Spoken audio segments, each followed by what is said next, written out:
இந்த உலகத்தில் கலாட்டம்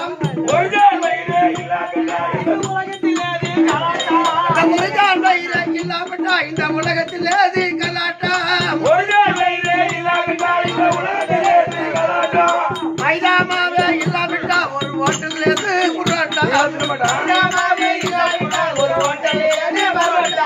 மைதாமாவே இல்லாவிட்டா ஒரு ஹோட்டல் மைதாமாவே இல்லாவிட்டா ஒரு ஹோட்டல்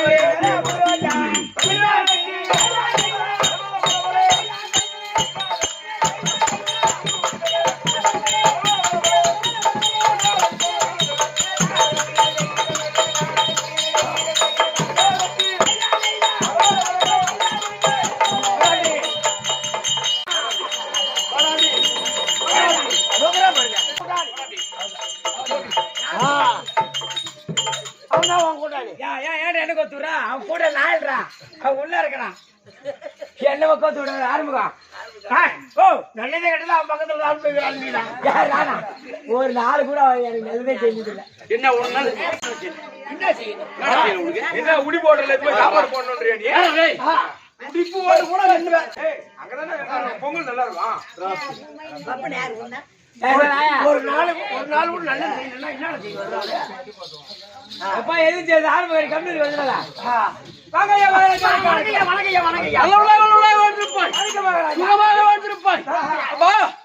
சபை வார்த்தை எப்படி விளக்கும் சபை வார்த்தை லட்சுமி கடாட்சியபுர சபை சபையில் வந்திருக்கக்கூடிய மாதா பிதா குரு தெய்வம் ஆமா இப்ப சபையோட பதத்திற்கு இந்த சிறியவன் சிறந்தான வணக்கம் விளக்கம் சொல்லுங்க எப்படி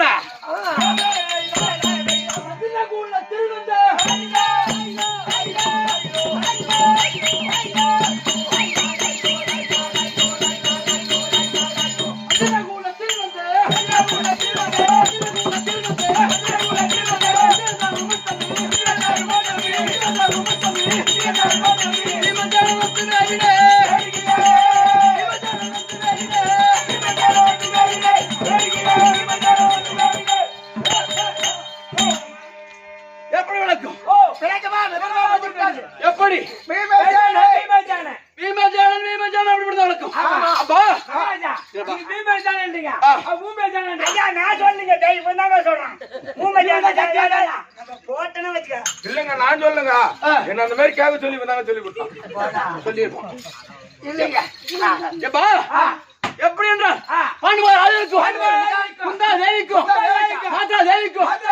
பிறந்த பிள்ளைகளும் தம்பி ஐவர் ராஜாக்கள் பிறந்தோம்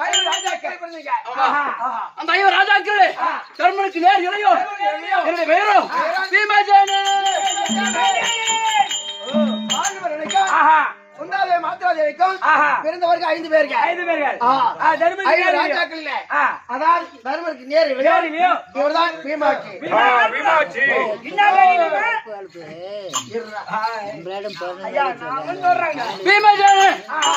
விளக்கம் அப்பா எங்களுக்கு பங்கு மகன் யார்?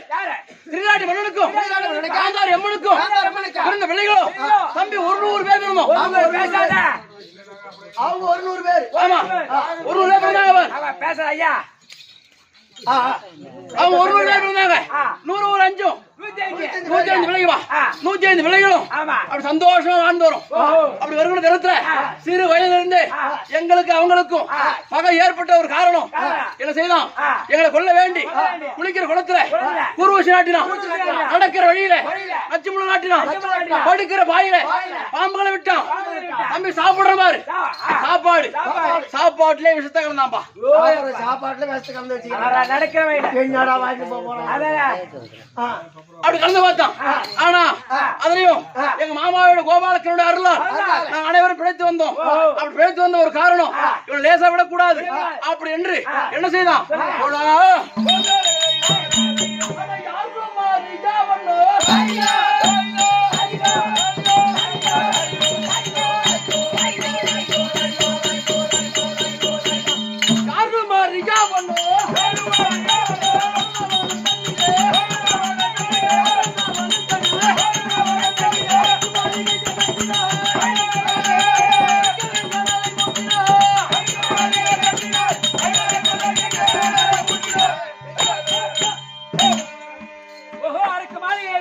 ஆமா ராஜாக்கள் கொல்ல வேண்டும் அப்படி என்று சூது மார்க்கமாக ஒரு அரக்கு மாளிகை ஏற்படுத்தினான். ஆனா அந்த அரக்கு மாளிகை சூழ்ச்சியும் விதவை சித்திரபாவால் தெரிந்து கொண்டு நாங்க அனைவரும் அப்பா அரக்கு மாளிகைக்கு நானே தீ வைத்து விட்டு அங்கிருந்து சுரங்கப்பாதை வழியா நேரா எங்க போறேன்? இடும்பாவனம் போறேன். இடும்பாவனம் போய் தம்பி என் அண்ணன் தம்பி மார்களையும் என் தாயையும் ஒரு வட்டப்பாறை கிடத்தி விட்டு அப்படி உறவு கொண்டிருக்கிற நேரத்துல தம்பி அங்க ஒரு சூற ஓடி வந்தான். அங்க ஒரு சூறா? ஆமாம்பா. ஆமா திருமாவளத்துல ஒரு சூற ஓடி வந்தான். அவன் பேரோ இடும்பாசூரன். ஆமாம்பா. அவரோட சண்டை செய்து அவனை அங்கே மடித்துட்டு அப்படி நேரம் எங்க போறோம்?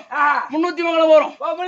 ஆமா அப்படி 300 மங்கலம் போய் தம்பி 300 மங்கலம் போன பார் 300 மங்கலத்துல எண்ணி 300 வீடுதான்பா. ஆமா 300 மங்கலம். ஆமா 300 வீடுதான். ஆமா அங்க ஒரு சூரன் இருந்தான். அவன் பேரோ பக்காசூரன். ஆமாம்பா. என்ன அவனுக்கு என்ன வேலை? அதாவது ஒரு நாளைக்கு ஒரு வீட்டு வீதம். ஆமா அப்படி ஒரு வீட்டுல இருந்து சாப்பாடு வரணும். எப்படி? 60 வண்டி சாதம் 60 வண்டி இழுத்துட்டு வருது பாரு. 120 மாடு அவன் ஓட்டிட்டு வரான் பாரு ஒரு ஆளு. இது பூரா ஒரு நாளைக்கு அவன் சாப்பாடு. ஆமா இப்படி செய்த உடனே நாங்க ஒரு வீட்டுல உடையார் வீட்டுல தங்கி இருந்து பாரு பிராமணர் வீட்டுல. அப்படி பிராமணர் வீட்டுல இருக்கும் பொழுது அன்னைக்கு அந்த வீட்டு வீதம். ஆமா அந்த அம்மா என்ன செய்யறாங்க? சாப்பாடு எல்லாம் தடபுடலாம் செய்து வச்சுட்டு வண்டியில ஏத்திட்டு அழுகுறாங்க. எங்க அம்மா போய் கேக்குறாங்க, அம்மா ஏமா அழுகுறீங்க அப்படின்னு கேக்குறாங்க. அப்ப அந்த அம்மா சொல்றாங்க, அம்மா எனக்கு இருப்பதோ ஒரு பிள்ளை. இவன் சாப்பாடு எடுத்துட்டு போனா அந்த பக்காசூரை இவனை மடிச்சிருவாமே, அதனாலதான் அழுகுறேன் அப்படின்னு அந்த அம்மா சொல்றாங்க. அம்மா உன் பிள்ளைய நீங்க பத்திரமா பாத்துங்க. எங்களுக்கு 5 பிள்ளை இருக்காங்க. 5ல 1 போனா போது 4க்கு நான் பாத்துக்கிறேன் அப்படின்னு சொல்லிட்டு அந்த சாப்பாடு கொண்டு போவேன். தம்பி என்ன நியமிக்கிறாங்க. ஆமா அப்படி நியமிச்ச உடனே சாப்பாடு எடுத்துன்னு தம்பி நான் போறேன் பாரு. அந்த அவன் இருக்கிற இடத்துக்கு நேரா போறேன்பா. அருகாமையில் போகும்போது அவன் ஒரு வட்டப்பாறையில உட்காந்துன்னு எப்படா சாப்பாடு வரும் வரும் பாத்துக்கிட்டு. ஆமா அப்படி பார்த்துருந்த நேரம் நான் போனேன் பாரு. என்ன பார்த்த உடனே ஓட்டோட்டம் ஓடி போய் கை கண்டாத ஆலாமரம் அப்படி ஆலாமரத்தை பிடித்து அப்படி வேரோடு பிடுங்கி அடியும் முனையும் தரிச்சிட்டு தம்பி பொண்ணு வளர்க்கிறான்டா.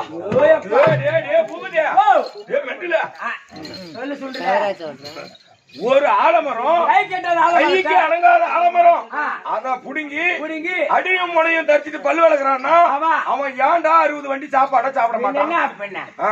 எல்லாத்தையும் சாப்பிடுவோம். 60 வண்டியும் சாப்பிடுவான் 120 மாட்டையும் சாப்பிடுவான் 1 ஆளையும் சாப்பிடுவான் ஆமா இப்படி சாப்பிட்டான் விளக்கணும் பாரு ஆ. பார்த்தனே ஆ. அவன் பல்லுல நமக்கு என்ன நமக்கு என்ன கிடைக்குது கிடைக்குது? நாம எப்படி இருக்கிறோம் எப்படி? அந்த சில நாட்களா நாட்டை விட்டு போய் போய் சாப்பாட்டுக்கு வறுமையா ஆ. ஏதோ கிடைக்கிறது சாப்பிடுவாங்கன்னு வரும் கிடைக்கிறத சாப்பிட்டுக்கிறோம் ஆமா அந்த நேரத்துல எனக்கு பசி இருந்துச்சு பாரு பசி பாரு. அவன் இருந்தா போறான்டா போடா அவன் பல்லு வளர்க்கட்டும் அப்படின்னு சொல்லிட்டு ஆ. அந்த 60 வண்டி தெரிச்சு விட்டேன் தெரிச்சு விட்டேன். 120 மாடு நாட்டு பக்கம் ஓடி போச்சு. ஆட்டோல ஓடி போச்சு நான் என்ன செய்ய 60 வண்டி சாதத்தையும் கொண்டு போய் ஒரு வட்டப்பாறையில அப்படியே மல்லாத்தி அப்படியே கொடநாட்டி உடனாட்டி ஆ. தம்பி 3 ஒரு வண்டியா செய்யறப்பா 60 வண்டி சாத்தி 3 வண்டி ஆக்குனேன் ஆமா 3 உண்டியா செய்து செய்து. முத உண்டை ஆ. இந்த சாப்பாடுக்கு போய் என்ன நியமிச்சது யாரு அதாவது உங்க அம்மா எங்க அம்மா அம்மா எங்க அம்மாவை நினைச்சு ஆ. முத உண்டை போட்டேன் முத உண்டை போட்டேன் அது உள்ள ஓடி போச்சு உள்ள ஓடி போச்சு அடுத்தது எங்க அண்ணன் தர்மரை நினைச்சு தர்மரை நினைச்சு இன்னொரு உண்டை போட்டேன் போட்டேன். அது உள்ள போச்சு உள்ள போச்சு. மூணாவது உண்டை யாரு நினைச்சு போடுறேன் அந்த பக்கம் அம்மா சாதமும் கிடைச்சது யாரால பக்காசூரனால. பக்காசூரனால தானே ஆமா. அவனை நினைச்சு ஒரு உண்டை போட்டேன் போட்டு பாரு பாரு. தம்பி தொண்டையில போய் அடிச்சுக்கிறா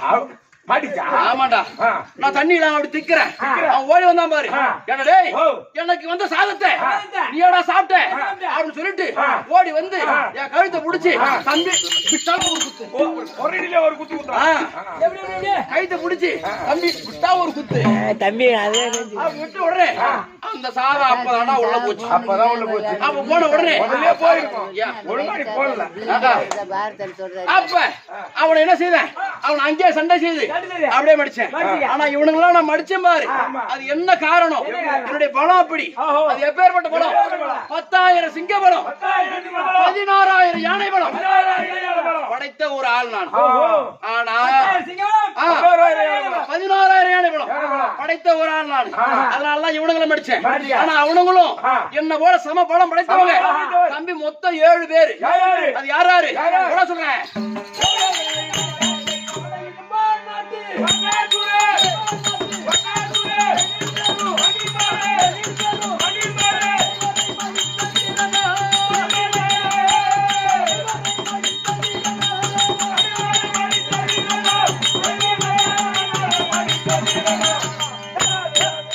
தம்பி இவனுங்களும் என்ன போல சமபலம் படைத்தவன் ஓஹோ. மொத்தம் 7 பேரு ஏழு பேரு. அது யார் யாரு யார் யாரு? இடும்பன் 1 இடும்பன் ஒன்று. பக்காசூரன் 2 பக்காசூரன் இரண்டு. மணிமாறன் 3 மணிமாறன் மூன்று. கீட்சகன் 4 கீச்சகன் நாலு. சராசன் 5 சராசரி ஐந்து. என்ன சேர்த்தா ஆறு. துரியோதனன் ஒரு 7 பேர் பா ஏழு பேரு. ஆமா ஒருத்த கூட மச்சாவல. இந்த 7 பேரையும் ஆஹா. நான் ஒரே ஆள் தான் படிச்சேன் ஓஹோ.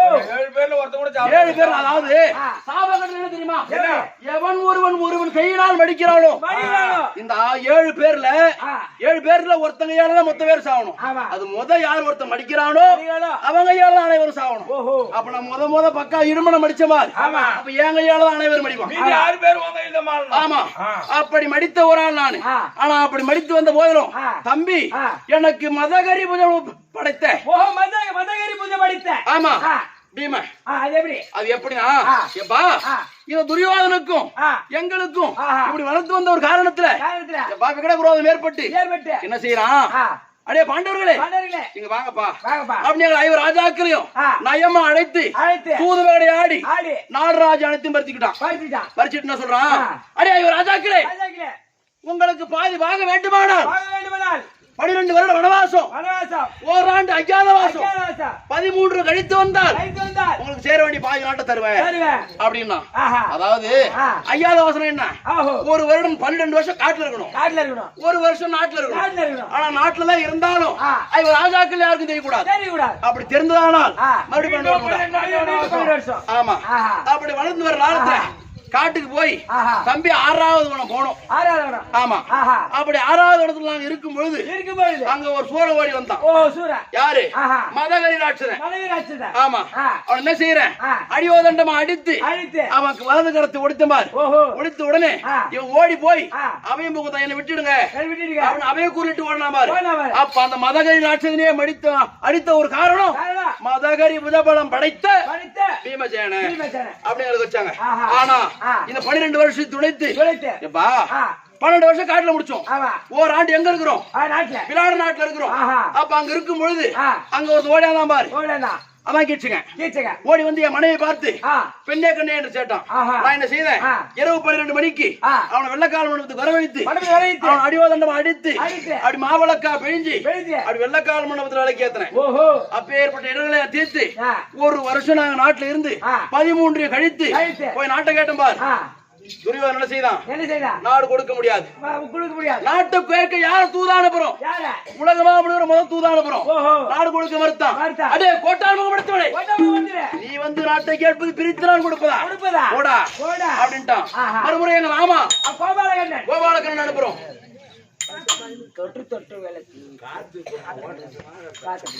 கோபாலகண்ணன் அனுப்புறோம் பாரு. அப்பயும் நாட்டு கொடுக்க மறுக்கிறான் துரியோதனன். அடே துரியோதனா, நாட்டை கொடுக்காவிட்டால் வாட்டமான சண்டை ஏற்படும் அப்படின்னு சொல்றாரு எங்க மாமா. அப்ப சொல்றான் யார், துரியோதனன். அடே கண்ணா, கத்தி முனையில் யார் ஒரு வெற்றி வருகிறானோ அவனே நாட்டை ஆளட்டும், நாட்டுக்கு போட்டா அப்படின்னா.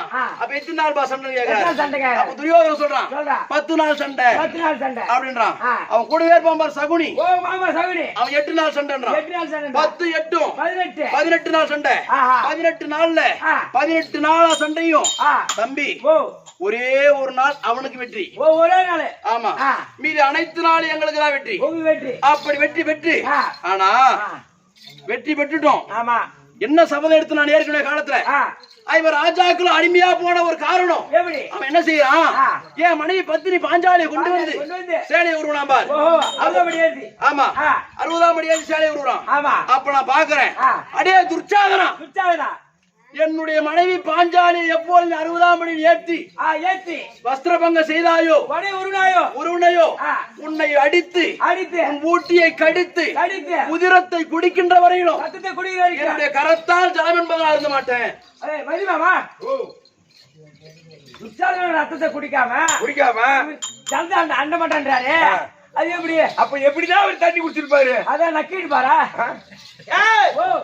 துச்சாதனை அடித்து அவன் ரத்தத்தை வாரி குடிக்கிற வரைக்கும் என் இருகரத்தால் தண்ணீர் குடிக்க மாட்டேன்னு சொல்றாரு. குடி மாட்டேன்னு சொல்றாரு. எப்படி தண்ணி குடிச்சிருப்பாரு? நாக்கா நக்கிருப்பாரு. அப்ப நான் என்ன அந்த அது மாதிரி தானே. அது அப்படி கிடையாது. என் கையில இருக்குது பாரு, பவுண்டரிங் என்று சொல்லக்கூடிய கதை. அந்த கதையை ஒரு தடாகத்தில் தண்ணி இருக்கு பாரு, குளம். அந்த குளத்தில் ஓங்கி அடித்தால் அந்த ஜலமாகப்பட்டது மேல போது பாரு. மேல போய் திரும்பி கீழே தானே வரும். அப்படி ஆடு வாயை திறந்தா அப்படியே ஊந்துரும் உள்ள. என்ன தண்ணி அப்படி அப்படிதான் அருந்துவது வழக்கம். அப்படி அனைவரையும் மடித்து என் மனைவி சொன்னா, என்னைக்கு என்ன இங்க பங்க செய்தாயோ, கூந்தல உருவனியோ உன்னை மடிக்கின்ற வரையிலும் இந்த கூந்தல முடிக்க மாட்டேன். அப்படி 12 18 நாள் சண்டையும் முடித்து சந்தோஷமா நாட்டுல இருக்கிறோம். ஆனா ஏதோ காரணம் தெரியல, எங்க அண்ணன் தர்மராஜ் கூப்பிட்டுருக்காரு. இப்ப தர்மராஜ் எங்க அண்ணன் தான் முதலமைச்சர், நான் பொருள் அமைச்சர், என் தம்பி அர்ஜுன கல்வி அமைச்சர். அப்படி இருக்கிறோம். ஆனா இருந்து போயிடும். என் அண்ணன் கூப்பிட்டுருக்காரு, நான் தனிமையா போக கூடாது. ஏன்னா என் மனைவி ஒருத்தி இருக்கா, கமலக்கண்ணி. ஏன்னா அன்னைக்கு போய் இடும்பாசூரன் மடித்த மாதிரி அவருடைய தங்கை இடும்பி, அவ பேரோ கமலக்கண்ணி. அவளை திருமணம் செய்து நான் அங்கேயே ஒரு பிள்ளை பெற்றெடுத்தேன். ஆமா, ஆனா என் மனைவி இது வரைக்கும் நான் பாக்கல. என் மனைவி இருந்தா நான் கூட்டு கமலக்கண்ணி தற்பா.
Thank you.